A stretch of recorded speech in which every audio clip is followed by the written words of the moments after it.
Yeah, there you go. So I'm recording, fantastic. Yeah. Okay, I'm going to share. Now, I suppose, first of all, some of the things that I'd like to do anyway is maybe just give you a small little tour around OneNote, maybe. And anytime you see me looking to the right or the left, I'm looking at chat. So I'm still with you here for sure. So let's have a look here. So there you go. I'll actually leave that there. Right. To start with OneNote, if I was to go into it, I can do it in a lot of different ways. If I'm on Windows 10, I can search for OneNote, and then I can bring up OneNote for Windows 10. Something you may or may not have known, if you right-click that, you can unpin and pin it to the taskbar. You can unpin or pin it to the start menu as well. And then when you launch it, it's just simply like this. So it's just simply, boom, launches up like this. Now, what is OneNote, or why do I use it? What does it do? One of the big things for me about OneNote is a way for me to stay organized. And also, look, I use the word digital whiteboard a lot, and that's actually the truth. So I feel that it's my digital whiteboard, my extension of myself at the board physically, virtually. So for example, what are some of the things I can do with this digital whiteboard? Well, if you're looking around here, and I'll try and go slow, I do know that there's a recording, so sometimes I will speed up. If I'm talking too fast, forgive me. Sometimes I'll speed up. You have the recording, so here we go. Starting off with OneNote, the Windows 10 app, and there are similar experiences, and the UI looks very similar as well, the way things are laid out in other, platforms as well. So if I press this little book thing here, look, that'll hide the navigation and show the navigation. Now, what am I hiding and showing? Well, one of the things that I'd like to look at is this. So I've got Cara at Contoso, so it's just my test account. I actually renamed it. That's why I have to re-sign in. So I'll do it afterwards. If you press the down arrow here, you'll see other notebooks that you have open. And then if you want to go into more notebooks, you can just press that button. But if you want to add a fresh notebook, you can do that here. So you can go add a notebook in here, and you can just click yes, give it a name. And then this is the notebook that I have here. So look, Cara at Contoso. How is the notebook structured? The notebook is just structured here with sections. Now, obviously, in a new notebook, you won't be seeing much of anything. But in this here, you'll see some sections. And to create a new one, it's actually very easy. Watch. Just like that. So you can call it section 1, section 2, etc. And then when it comes to how to make new pages, you can just click Add Pages. And then you can call it P1, P2, or you can give it maybe names. You can call it Lesson 1, Lesson 2, that kind of idea. Or, maybe you want to do 5 lessons in algebra. So algebra lesson 1 of 5, something like that. And if you have questions and stuff, just pop them into chat. I'll keep looking over and have a little look. So in its most simplest form, you've got sections, you've got pages, all good. Now, what can you do, or what would I use this for? Well, I'm going to do 2 ways with you. I'm going to show you the sections, and I'm going to show you the pages, and I'm going to show you some of the features. Then I'm actually going to step it up and show you some of the features of the shared version of OneNote. So the first one I want to show you is that OneNote is very easy. Let's say I build the idea around algebra. So watch this. Algebra lesson 1. Maybe I put in something like an equation.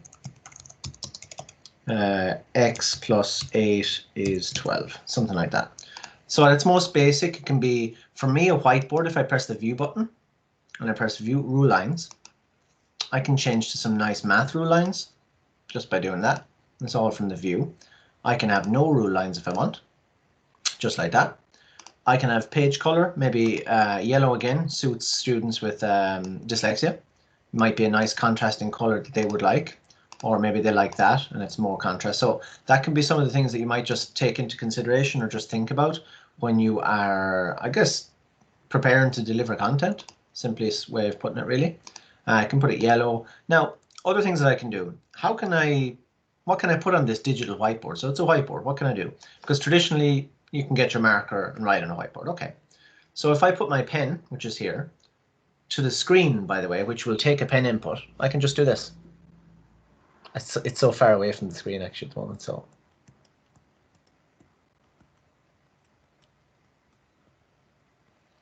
I can also ink.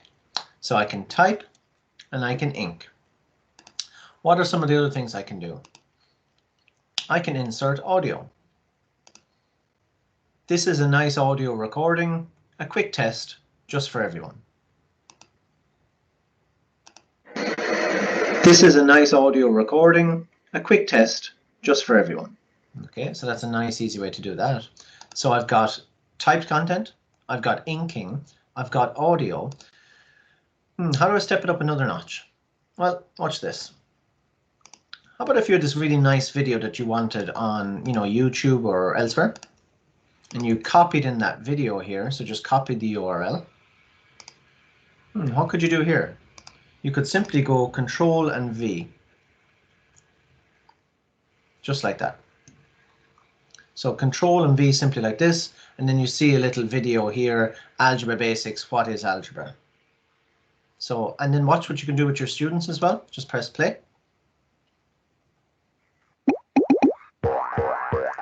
See the same symbol repeated more than once in an equation. Well. It's representing the same. So watch this. This might be a nice little activity. So if I press this little book symbol here, I can do the following. I can turn this video down a little bit. And then as things are happening, I could decide to take notes. Then you can just assume that they're being multiplied. The multiplication is implied. For example, instead of writing A times B, you can leave out the time symbol and just write AB. Since no operation is shown between these two symbols, you know that you're supposed to multiply. So you can kind of ink or annotate beside a video when it's playing. That might be something you decide to, do. So that might be something nice. What else can you do then as well? You've got typed, you've got inking, you've got an audio recording, you've got bringing in a video. You could decide maybe you might want to watch something. That might be nice. You can also do this in OneNote, which is really cool. So it doesn't really matter. I could bring in any resource or any website really.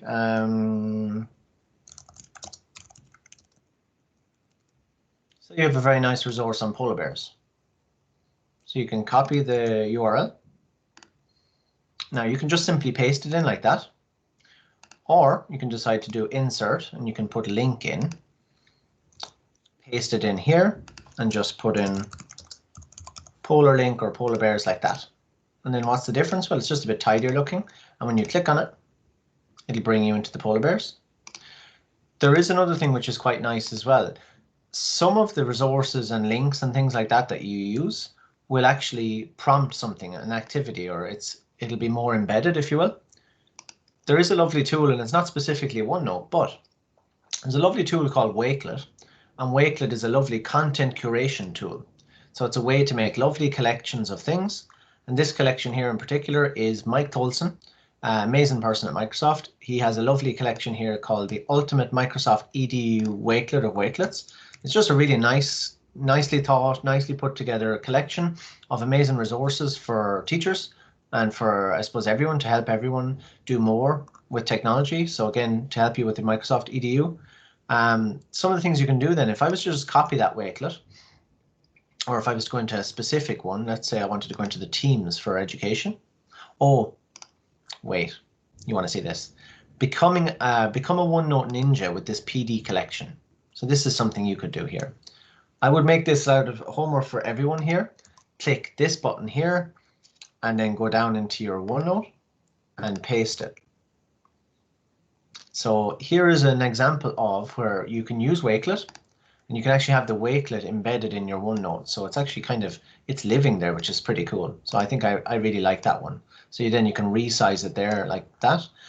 That's a very nice thing to do, by the way. If anyone is, I suppose, collaborating, working with colleagues on, professional development, maybe you're trying to learn together, that might be something that you want to do. Maybe have a OneNote for your staff and put this in there, this collection. What does this collection entail? Loads of good stuff, loads of cool courses. And I'll kind of flip the way I did it, because in the last session I showed the resources at the end, and I think maybe some people had left. So I'm going to do it different this time. This refers to loads of really good courses in the Microsoft Educator Center. Okay, refers to really good helpful links, all of this good stuff. Okay, but that actually goes, oh, brilliant. Thank you, Celia. You're excellent. Good. Thank you. Yeah, Becca, if you want, you can do templates. I can show you a bit of maybe kind of templating stuff as well and how to share out that actually. So I might do that for you. Yeah. So What is it? Clicking into the links. There's the Waitlet. Thank you so much as well for everyone to help in there. Thank you, Celia. Brilliant. Now, if I click into something, so what would I recommend for, you know, kind of everyone to do now? If I clicked into this introduction to OneNote, this course here, and it just brought me anyway to the Educator Center. I want to actually start off by kind of flipping this a little bit. When we finish up, how do you learn more? How do you, you know, fine tune what you know? How do you find out more? So if you go to the Microsoft Educator Center, totally free, great place for professional development, press sign in. Simply then sign in with your details. So I'm going to sign in here with, I think I have lots of different details. Yeah, sign in. Now, here you're going to see your profile. So this is my test account. I don't think I have anything done in it, but if you sign in and press my profile, you get to see, you know, courses that you've completed, or if you press this view transcripts button, you're going to see, you know, did you take some training? When was it? How long was it? And how many points? So what point value you got for it? So lots of very good things here. Now, what kind of courses can you take though? So if you go to the Educator Center and you go explore courses, and you just want to drill down specifically, we're going to probably end up here anyway, but I'm going to just go OneNote. So these are all the amazing courses around OneNote here. Digital citizenship, you've got independent learning, introduction, lovely math tools here. You've got the class notebook, which is something I'm going to probably hint on a little bit. I wanted to show this a bit more as well. Staff notebook, and then all these good stuff. What would I think, you know, what course is my favorite? I don't know if I have a favorite specifically. I definitely think that they're all worth taking a visit to, because there's like, what, we're looking at 8 here and one above for 9. It's not a big time commitment, and you'd be a OneNote ninja probably at the end of it. How are the courses structured? Well, when you click into them, you'll see how long the courses take, when it was added, a nice little quote there.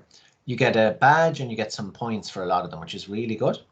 And then if you press start course here, this one in particular is really, really good. Really, really, really good. Not that they're not all good. Welcome to this OneNote guide for teachers getting started with OneNote. I'm Dana. I teach 7th grade life science at Pineview Public School, and I'd like to show you how to get started with OneNote for Windows. To add a new page. This one in particular is lovely because it guides you. Watch this. I'll just play one section. To add a new page, simply click or tap the New Page button. Look at that. To name a page, I can just type in the header. So you just click in, type it. And it brings you through, it guides you. So you go through the content, and at the end you take a quiz. It's 5 questions, 80% to pass. Anyone who's doing math in here is 4 questions, and you get the pass. And then afterwards, it'll be added to your profile and your transcript, and you can just keep learning then and learning and learning. I think that's really nice. So definitely I had to start by flagging that resource. Now, jumping back into it, where did we start? Well, we started in a nice situation where we said, look at all the things that I can do in OneNote.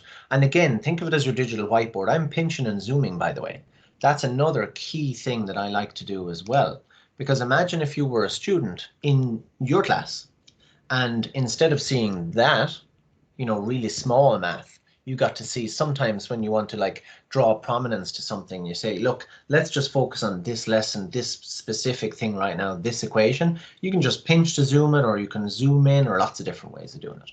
Now, what are some of the things you can do then? Well, one of the things I love is when you're using the ruler, I'm using a touch screen. So when you see me reaching out as well during this, I'm touching the screen.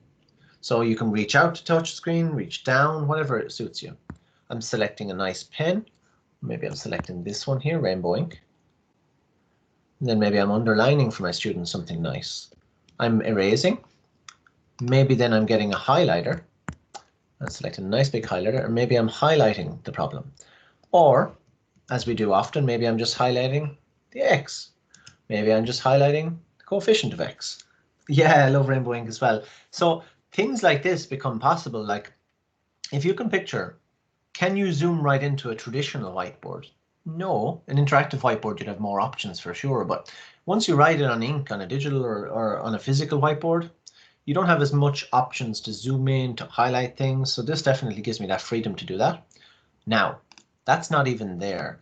One thing I glossed over and went very fast with is to make the screen really big. When you're in the Windows 10 app, press this button. Now you get this really nice, I always think of a really cool interactive whiteboard when I see these tools above here. I did say in the last one as well, and I stand true to this, I'm never organized enough to have my specific set of pencils, pens, or highlighters because I'm always swapping in and out of different accounts. But you can decide right now to right click here, any of these, like watch this, I can delete that. Maybe I don't want the green one anymore. Maybe I don't want this one. Maybe I don't want, oh no, I do want that one. We like that one.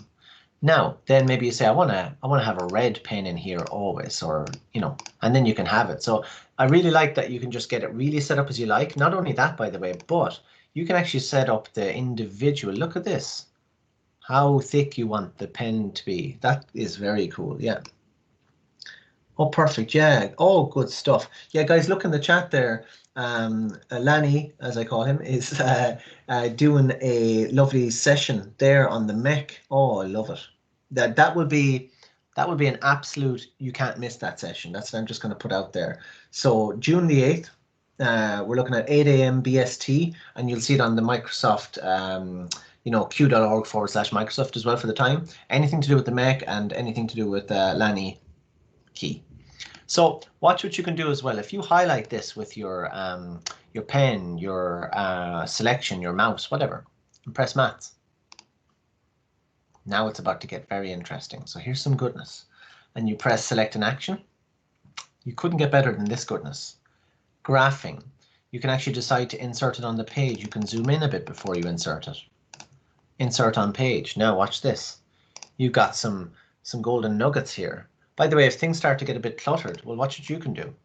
You're no longer constrained by kind of a linear page. So, you know, not just vertical and linear, but you can kind of go all over the place. So you can decide to be a teacher now that moves left to right, up and down, positions, media, wherever you want. What else can you do? Well, you can highlight that, go Maths, and then you can actually go Solve. You can actually see the steps. If you want, you can bring in the steps by just dragging there. Lots of different things are possible. So that's, I think it's really nice. There's other ways too as well, pressing enter, etc. Now you've got the problem, you've got the graph, you've got the solution. Can it get better? Let's find out. So now you want to make your content more, you know, accessible to all learners. So in this instance here, if you press the Immersive Reader, and the students can use this as well, watch what happens. These simple instructions change into some really inclusive, you know, really accessible content in just a moment. I've been having some internet issues today, funny enough. I'll let it load there again. Then fingers crossed on my internet, and if not, I'll show you that in a second as well.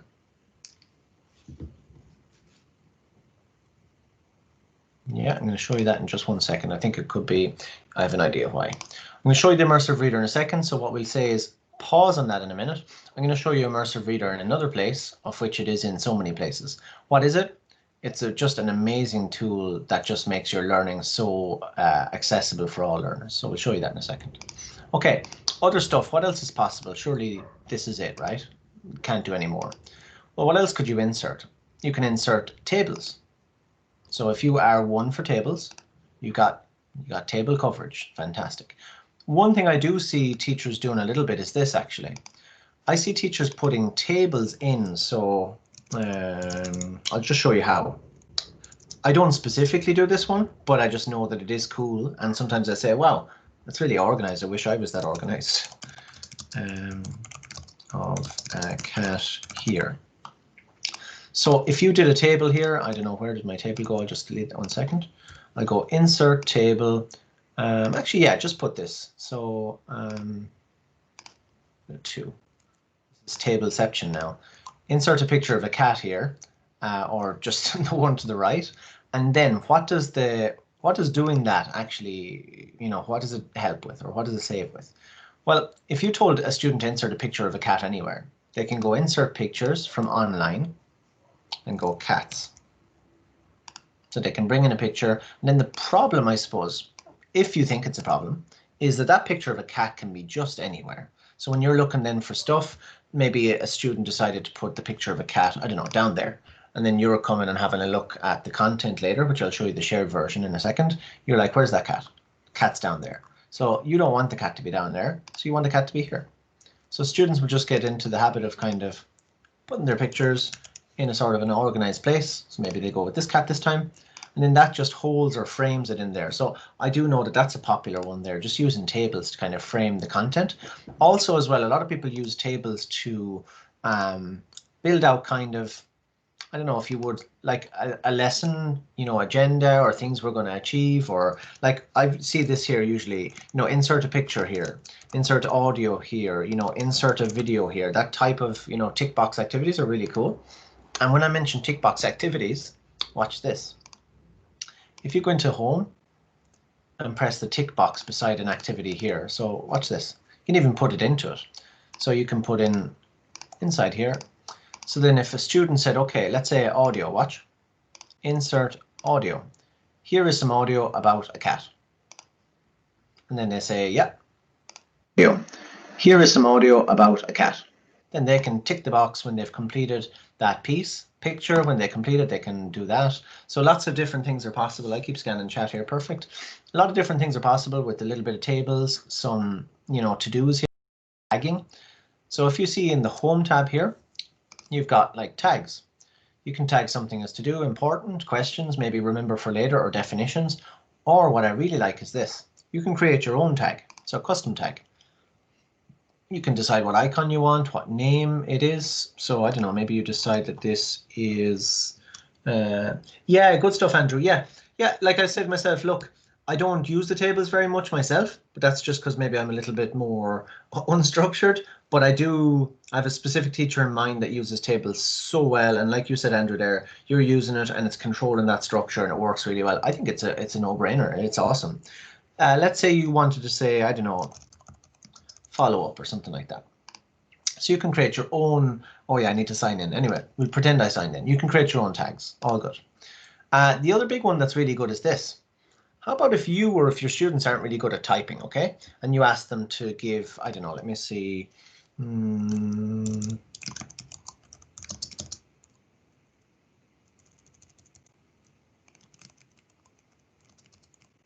Describe a cat.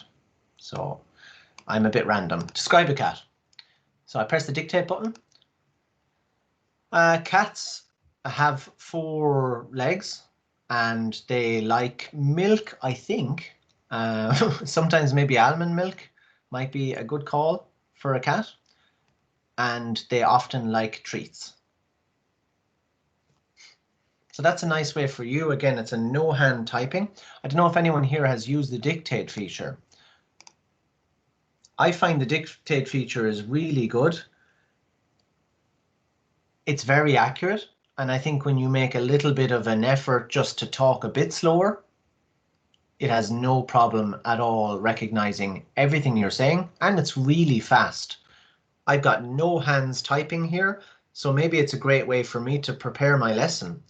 So I might say, hi, everyone. Today we're going to study cats and we're going to look at 4 characteristics of our feline friends. Yeah. So then it's an easy way for you to just get it down there. Perfect. Yeah, good chat's going on in the conversation. That looks lovely. Yeah, good stuff, Becca. A bit of goodness. Lovely. Now, there's more goodness to come for sure. What I might do in a second, I kind of want to sign in that, but we'll see. I changed my credentials. Okay, other things that I really like, and this is more of a kind of things that are powerful. Okay, you can insert tables. You can also insert files, which is really powerful as well. So you can bring files in from your desktop, or you can bring printouts. So you can just insert files here, printouts, pictures, online video. Online video as well, by the way. This is very interesting. When I press view supported video, watch what I end up going to. Now, when it says view supported video, in fact, it goes a step further. This is all about embedding content in OneNote. So while sometimes people might be new to OneNote, OneNote supports embedding content from these places. So maybe you like Buncee or all of these. So I'm just going to go down through so you get an idea of some of the things that you can do in OneNote. And maybe some of these are things that you really like as well. Yeah, can you replay your dictation? Absolutely, in the way that you just can press it. So watch. So your students can come along and just go this, watch. Oh, replay the dictation. Oh, I get you. Yeah, maybe. As in if you dictate in here and press that button, you can just press play. Here is some audio about a cat. By the way, aside from the audio about a cat, which is maybe a bit of a silly example, what's a really nice one, Becca, to do there is if you were given feedback, this is a cool way to give feedback. So you might just say, watch, insert audio. Hi, Alex. That was a really good, you know, description of a cat. I really liked the pictures that you used, and also you put in 3 great links, referenced 2 brilliant sources. So I think brilliant. What could you work on? I'd say maybe that second source that you linked, you might want to just flesh it out and put some more pictures or whatever in there, something like that. So you can give feedbacks in a fantastic kind of a way. I really like that one. When it comes to it as well, yeah, they could. Yeah. Some people say that. Yeah. So yeah, they may want to listen to the feedback more than read it. For sure, they might do. Yeah, definitely. Some people like to listen. So what else can you do then? What's possible? Stickers are really nice for kind of a nice little, you know, well-being. So let's say a student did a lovely, I don't know, they had a nice picture of a cat there, and then you want to just give a little bit of a bump or a boost, and you say insert stickers. So you might want to put in a cool sticker here. Oh, by the way, actually, someone talked about this the last time, but watch this. If I put in the sticker here, editable sticker pack, and someone thought that I said edible, so it was funny. So if I put in here, nice work, so you might change that to nice work, Sarah, and then you press done. So you can actually that's, I think, a hidden gem. A lot of people don't know that you can do that. So the editable stickers, not edible. Great progress, Paul. Just like that. So you can bring in your stickers there, and if you don't overwrite them, you're on the money, really. Fantastic. So that's a quite handy one. I don't know if anyone knew that you could do the stickers. The other big one is Researcher, actually. So if you go into Researcher and you want to learn about cats there again, so we just, I don't know why we're going with the theme of cats, but we seem to be. So you can bring in, you know, some websites here, some resources, journals or websites. So maybe the evolution of cats, you might want to bring in here. Let's say you want to bring in, I don't know, something in here. You just bring it straight into OneNote in a really nice way. There's, again, pressing the view an immersive reader here. If I was working with this, with my credentials and stuff, it'd all work, but I'll show you in a second. Other things that I like before we go off of this. Yeah, replay is so good. Watch this. So you could say this.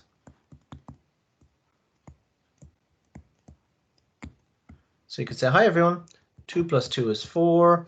And then maybe I can have an attempt at a rectangle or something, maybe then a triangle, and maybe then a circle.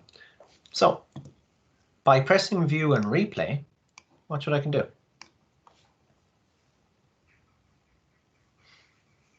Now this is, I think, a very popular feature. I love it personally. I think it's an amazing feature, just the ability to do the replay. And then as a teacher, you can just do that reveal, you know, show and hide. So I think that's really good. Students can use this feature too by just pressing view and replay, and like all the stuff, or pretty much all the stuff I'm showing you, students can just go and access as well. They can use all these amazing tools, which is great, because it's not just about what I can do, the teacher, it's about what students can do to help them get stuff done, basically. Now, I'm going to put in a little bit of, I put in this last time. That for me is French. I studied French in school. Now, is it the best French in the world? Probably not, because maybe I forgot some stuff. Does it have the accents and stuff? No, it doesn't. But what I'm trying to say here is I speak French, or I think that's how you do it. I'm peu français. I speak a little French. Now, how can I do, or what can I do here? If I actually go to view here and then translate, and I want to translate my selection, then here, when I go in, I speak a little French, just like that, and press insert. So it translates what it saw here. You can insert it in. You can have it in lots of different languages as well, just like that. So that's, I think, a hidden gem that a lot of people don't know about as well, which is the translation feature. The other one, I showed you the replay, page colors, all that good stuff. What else would be a big one? Yeah, look, rule lines. Creating or not creating on average with the rule lines, just for you, mind you. So that's just your thing or not. One of the ones I want to show you a little bit now is this class notebook button. So I think from the chat, a lot of people might want to know one thing.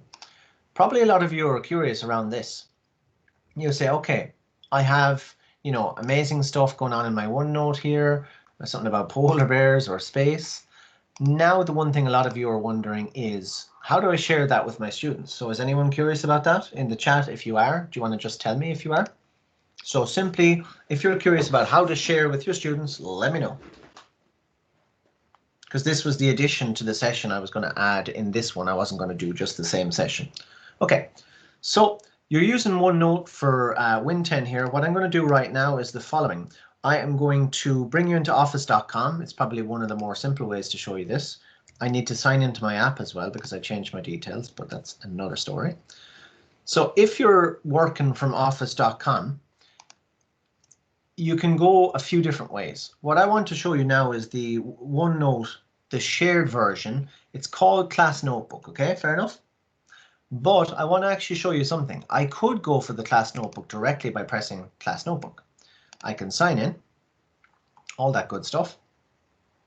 And then I can create my notebook, all that stuff, right? But I'm actually going to show you something slightly different, okay? I'm going to show you that rather than creating your class notebook from here, that you actually do this thing, because watch this. I can create a class notebook, add teachers, students, all of that stuff, so it's easy from the class notebook. But what do I do, or what do I like to do? I like to create a team first. So watch this. So you came for some OneNote, you might get a bit of Teams goodness here. And this is more goodness, that's for sure. Now, you can decide to use the Windows app for Teams, but because my Teams is a different logon, it'll kick me out if I launch it. I'm going to just use Teams for the web. Why is Teams for the web great? Teams for the web is great because it works and it's so compatible on the web. Yeah. So what do you do now? So when you click into Teams, you may have some teams or no teams. So watch this. You might have no teams. So if I press hide, 3 dots, hide. 3 dots, hide. Or if I go into hidden teams, show. Just like that. How do you create a team? Very simple. See that join or create team button up here? Create. Now you can get your students to join in by giving them a code. So if you give that code to 30 students, they can just join into your team. Bingo. You don't even have to add them from your role. But if you go create a team, I'm going to create a class team. I'm going to call it Q test team.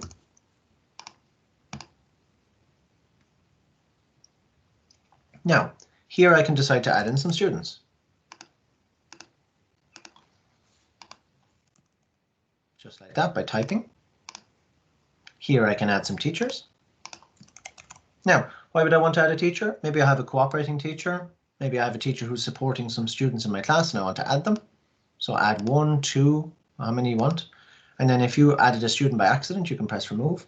But once you're done with that, like I said, you have a code for later, so you can actually just get them to join in afterwards. It doesn't matter. Now, I have my team. Why did I do this? Last time you remember, I was saying, oh, I'm going to show you a OneNote that can be shared with your students called Class Notebook. So why did I create a team first? Well, I'll tell you. If you create a team first, you're going to have amazing conversation capability, the ability to store files. It'll load up a lovely magical folder is about to pop up. Watch this, magic. It's called Class Materials. Class Materials folder is a read-only folder for your students. Amazing. But here is just what you're coming for. So you're here for OneNote today. So Class Notebook is built into the class team in Teams. Watch how easy it is. Now, I'm going to show you from scratch how to create a shared notebook for you and your students. Can you tell me in the chat if you'd like that? Would you like a shared notebook for you and your students? Would you like to know how to do that? Because I'll tell you this much, it's not too hard, I guess, when I show it this way. Yeah, of course, yeah. So watch this, yeah, you're going to get it here. Right. So just click setup, simple stuff. By the way, yeah, do you think the way that I created the teams was easy? Was it easy to create a team, do you think? So what's your opinion? Yeah, okay, so lots of yeses, yeah. I think it was easy to create the team as well, yeah. Now, how to create the notebook then? Yeah, oh, big time saver. Yeah, like Lanny, I think, has it spotted as well. I love creating the team first. Then if I want, I use the join code and then all my students are in and then I launch the, set up the class notebook. Now, bear in mind, if you were an existing user of OneNote, you can import existing content. So you can bring over existing, teacher content into your notebook for your new class, maybe next year or something. But right now I'm going to go on the assumption that I'm setting up a blank one. Now, what's the jazz with Class Notebook? Well, this is how I see it. Class Notebook has 3 distinct sections. I see the first section is called the collaboration space. So the story with the collaboration space is teachers can edit here and students can edit here. So everyone can edit in the collaboration space. It's a place for collaboration. It's a place for brainstorming, a bit of maybe group work. Everyone can, in essence, work away and do the things I did. So they can maybe create little pages for themselves. They can work on ink together, all that good stuff. Now, what's the story with the content library? Well, for you as a teacher, the content library is an amazing place where only you have the edit access. Students can only view. So you could hear in the content library, that's where I would teach my content. That's where I would put my notes. So when you saw earlier my, my math notes, that's where I'd be putting that. This stuff here would all go into the content library. So now, what's the story then? The third section is, team and OneNote. Brilliant, Andrew. The next one then is the student notebooks. So student notebooks are a private space for each student. Teachers can view and edit the student notebooks, but the students can only see their own notebook and they can't see other students' notebooks. So that's the big thing. So it's just their own space. Press next. Here you design each student's private space. So I'm going to want handouts, class notes, homework, quizzes. Maybe I don't want quizzes. Maybe I want, I don't know, what do I want? Video reflections or something. I don't know. I definitely want maybe something about reflections. And then I press create. You can always add later anyway, but we'll keep it simple for the moment. And let's see what happens. Usually about what, 45 seconds, maybe a minute. Let's see. My internet's a bit. So, and this, I think for a lot of people is the part that they're like, oh, this could be tough stuff, all of this setup and all of this stuff. It's not. It's not tough stuff at all. Yeah. So here we go. We now have our class notebook. And just to prove from earlier, one of the biggest things, by the way, you see so many tabs open. I know, I got a lot of tabs going on. I'm in Teams on the browser. I'm in Class Notebook within Teams on the browser. Okay, this is definitely like Inception. Do you see this button here though, expand tab? That gives me a bit more space to see what's happening. That's good. This is the magic button and I think people forget to press, so watch. That's my navigation pane, very much like this. Do you remember this from earlier? In fact, it'd be nice. Do you know what? I like that button as well. So when you're in the navigation pane here, you'll see the collaboration space. You'll see the content library. Now you'll see I added 2 students earlier, so you will see the 2 student sections here. You'll see Adele's sections. You'll see Alex's sections here. And they're all loading up for me. And then if Adele did something in her homework, I can manually look in like this and check what has Adele done. The other thing I can do if I want to is I can press Class Notebook and I can go to review student work, but I won't go as much into this one in this webinar because I know that there's another one to come on OneNote. So I can review work here, but very simply for a teacher, you can press review.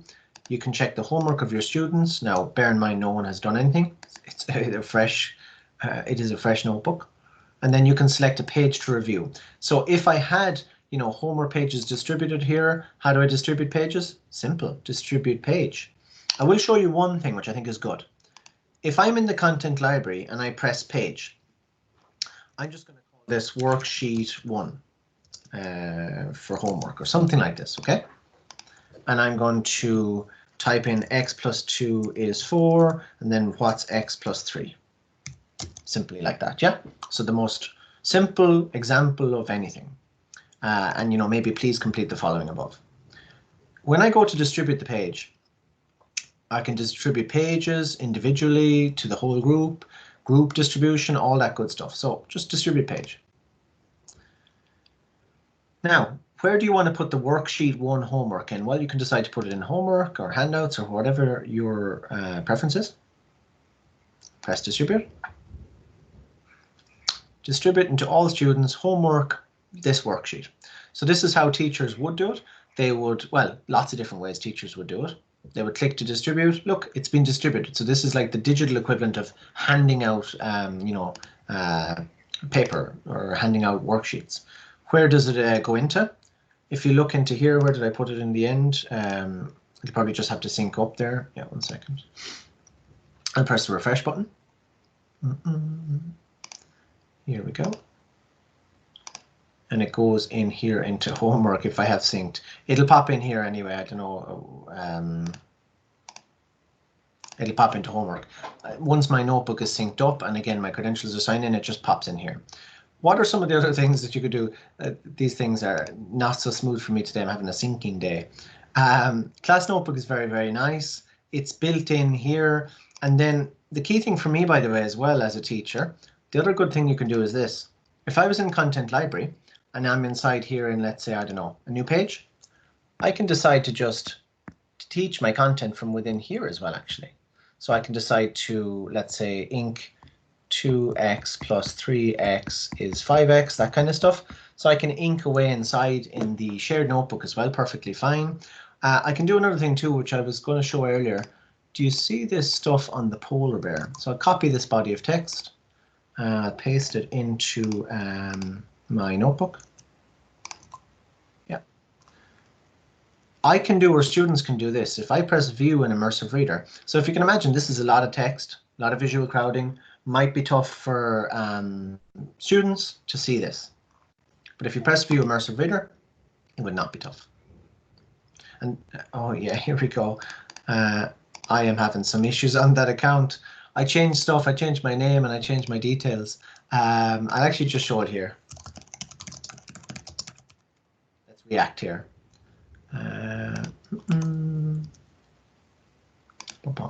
Right, if you haven't seen this, you've got to see it. So what it'll end up doing is it'll give you what looks like this interface here. So this is called the Immersive Reader. So if you can imagine the body of text that was just put in, and by the way, you can down here actually, you can test it out for yourself. I'm going to put, can someone put that in chat for me actually? I'd love that. OneNote.com/learning tool so I don't have to jump out. So I'm going to copy some text and I'm going to show you what it would do or should do. Paste it in, try it out. So it'll turn the text into this. The polar bear, Ursus maritimus, is a hypercarnivorous bear whose native range lies largely within the Arctic Circle, encompassing the Arctic Ocean. Yeah, you can change the text size up or down, change it into Comic Sans or not. Comic Sans, I looked into it a little bit myself. Comic Sans here is a font that's great for, you know, early learners of English. It's fantastic, just the way the letters are curved. Going back again to the yellow theme with the black background or other contrasting themes, they're very helpful for students. You can turn on syllables, nouns, verbs, adjectives, adverbs, and labels, all good. As well, you can bring up line focus, which is fantastic. You can translate into lots of different languages, so maybe you have a lot of students that are Polish, so you can translate the document. Now, key thing when I say you can, so you can as a teacher show your students how this works so that then they can. So it's all about you can and they can. So unlock their ability by showing them, by giving them, you know, access to these tools. So then look at this. You can actually have it play back. Niedźwiedź polarny, Ursus maritimus, jest nadmieszczącym. And then if you go to the original here and you type in or click in bear, you get a lovely picture. That's amazing for, you know, struggling readers, early learners. It's an amazing tool. So that all came about here, and if my account was synced properly and didn't have any issues, it would just launch with the View Immersive Reader button and it would say all good. But for me today, I'm going to use a different account next time. A lot of the stuff I showed as well, the page colors and the different things are all here as well, so that's fantastic. And again, you're getting that benefit of having OneNote within Teams because, again, where am I? I'm in Teams. And then I'm inside in the class notebook very easily for my class. The other big thing people often ask me as well is this. Here I'm in OneNote for Windows 10. So you can see the app version. Whereas here I'm in OneNote, essentially OneNote Online through the browser. I can decide to open it in a standalone by pressing this browser. And it opens up a separate page here. And I just have to sign in. And it gives me a more full screen version of the OneNote, super big. And whilst that's loading, there you go. So it loads up. So students can access it this way as well, perfect. or you can decide to open in the app, and that just tries to launch the app within OneNote, but it's going to ask me to sign in, and I haven't signed in, so wait for it. It's going to be like, hey, yeah, put in my new sign in there. I do it one time. That's all I'll do. And then, yeah, if you do change your passwords, by the way, or things like that, be prepared for, you know, just it's going to ask you. So I changed my password and I changed my username as well on my account. So it's loading up. And by the way, this is the first time load up. That thing I did there with open an app. It's actually good to show you because a lot of teachers are just curious about, do I have to go into Office.com the whole time? Do I have to go into Teams the whole time? And the answer is no. That'll be loading in the background. The answer is you don't have to do that. It'll be loaded up there in a second fully, and then you can integrate and sort of just operate from that app from now on. This part of the, I suppose, webinar, I just want to draw on maybe some of the resources that are available. One of them would definitely be, I don't know if I'm a resource so much as I like talking, so connect with me on Twitter. Definitely. So I'd say my details are there at Eustace_Stephen. There's a QR code. Please connect with me. The other thing I want to do is just do a whistle stop tour. So you can see here it logged in. Now you'll notice as well I'm not having a sync error up there. And then, yeah, my stuff is syncing in the background. You see these two little icons, that little arrows, they show you that things are syncing. So if you want to press right click, you can sync all of your notebooks. And again, once my account is signed in properly, it works. And the other big thing I want to show you now is just resources, actually. So I want to show you some resources that I think are like really good. Maybe, yeah, I'll just draw upon them right now. I would definitely say the following things should be done.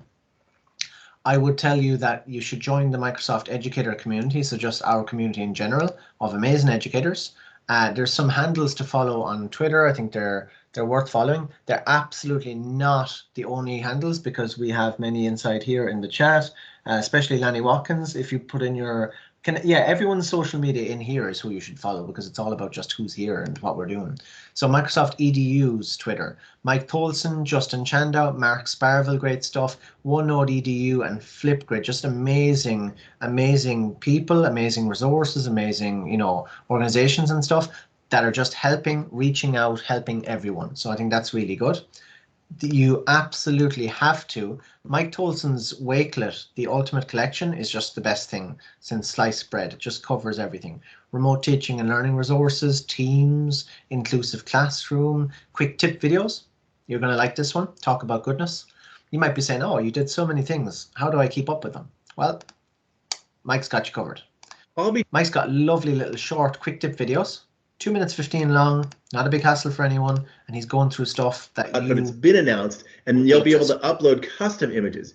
So I want to hang out in my daughter's ramen bowl. They like to hang out with her friends and doing ramen. It's just really good stuff. So there's a massive community out there. Alice Keeler has some lovely videos as well on Teams. Mike Tolson has an amazing channel on YouTube. Every time I click it, there's more people. Yeah, nearly 3,000 now. So he's got playlists. He's got lovely EdTech integrations, Edge browser, OneNote, and you can just simply just search down and type in OneNote. Math, look at all that. All the OneNote goodness you could ever want and more. So I just think it's amazing. Yeah. What I'm going to do right now is I'm going to come off screen share. And if you want to do some chatting inside in the chat, yeah, please do. Did I cover everything today that anyone could ever know about OneNote? No, absolutely not. I don't think I'm ever going to do that, but I hope that I gave you an idea about the shared. So I suppose, what was my objective? What is OneNote? How do I use it? Why do I use it? And then, you know, the shared version and getting started with that. So I think that was definitely what I wanted to achieve. I'm going to come off. If anyone wants to come on mic or say anything, please do. And I am going to stop recording, actually. So if you want to come off mic and say